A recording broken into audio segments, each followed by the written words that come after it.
আসসালামু আলাইকুম।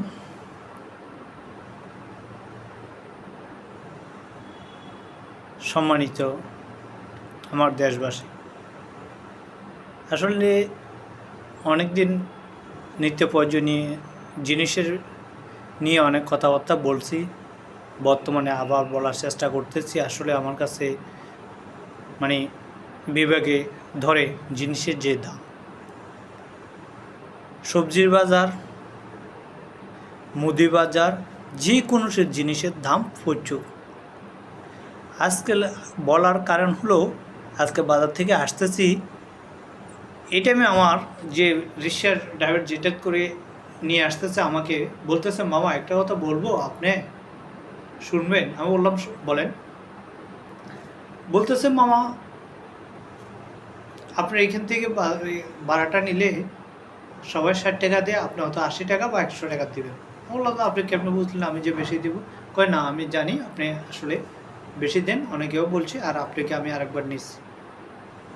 কম আমার কাছে দিনে কোনো 5-6টা ভাড়া বাড়বো, এর মধ্যে 100 টাকা গাড়ি গ্যারেজ মালিককে দিয়ে দিতে হবে, এর মধ্যে নিজের নাস্তা খোরাক ইত্যাদি আছে। সুতরাং সব কিছু মিলে অনেক খরচ, কিন্তু ইনকামটা কম। এর মধ্যে খাওয়া দাওয়া, বাসা ভাড়া, চিকিৎসার কথা বললে তো মানে গায়ে জ্বর চলে আসে। একজন ডাক্তারের কাছে যাইলে আপনার দেখাতে হলে 100 টাকা ভিজিট।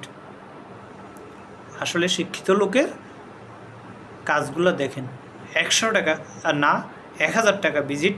গরিব কি এখানে যাওয়ার সুযোগ আছে? তাও আবার কীরকম, যাইলে আপনার ভিজিট 1000 টাকা নেবে, চট করে আপনাকে বলবো কী সমস্যা, এটা লিখে বলবো, এটা করেন, পরীক্ষা করেন, সেটা করেন ইত্যাদি। নেক্সট আবার আসতে হবে। সুন্দর করে আপনাকে ঠান্ডা মাথা বলবে না, সমস্যাগুলো সমাধান করবে না। খুবই দুঃখ লাগে। সরকারি মেডিকেলের কথা বললেই তো নয়। সরকারি মেডিকেলে আপনাকে চাইলে প্রথমে আপনার 10 টাকার টিকিট কিনেন, সিরিয়াল ধরেন, এনে হেনে করেন, তাও ওরা ওরকম করে। যাইলে কী সমস্যা, আপনি কি সমস্যা কি বললে আপনি বলার আগে বললো ঠিক আছে যান। আসলে সরকারি ডাক্তারদেরকে সরকারি বেতন পায়, ওরা আবার বাইরে বসার জন্য 1000 টাকা ভিজিটের জন্য মানুষদেরকে কি কষ্ট দেয়, এটা আসলে দেখার কোনো লোক নেই। সরকারিভাবে কোনো তদারকি নেই, উপদেষ্টাগণ কোনো লক্ষ্যই নেই। ওরা আছে খালি স্বাধীন, অমুক মরছে তমুক মরছে। আর 18 কোটি মানুষের মধ্যে অনেক মানুষ মারা যাবে, অনেক কিছু হবে, সব কিছু সমাধান করতে হবে, সব কিছুর দিকে লক্ষ্য রাখতে হবে। বাংলাদেশের বৃহত্তম বন্দর চট্টগ্রাম বন্দরকে নজর রাখতে হবে জিনিসের দাম কমাইতে হলে। এর মধ্যে খাদ্যগুণ বাজার, বড় বাজার, এ বাজারকে নিয়ন্ত্রণ করতে হবে, তাহলে জিনিসের দাম কমবে। উপদেষ্টাগণ কি এগুলো কি লক্ষ্য করে? আপনারা কী বলবেন মনে করেন? আমার মনে হয় না। উপদেষ্টাগণ যদি লক্ষ্য করতো, সরকারি প্রশাসন যদি লক্ষ্য করতো, এভাবে হয় না। আমি কোনো সরকারকে, অনেকে বলবো হয়তো আগের দামে সরকার ভালো আছিল, অমুক সরকার ভালো আছে, তমুক সরকার, আমি কোনো সরকারকে বলতেছি না।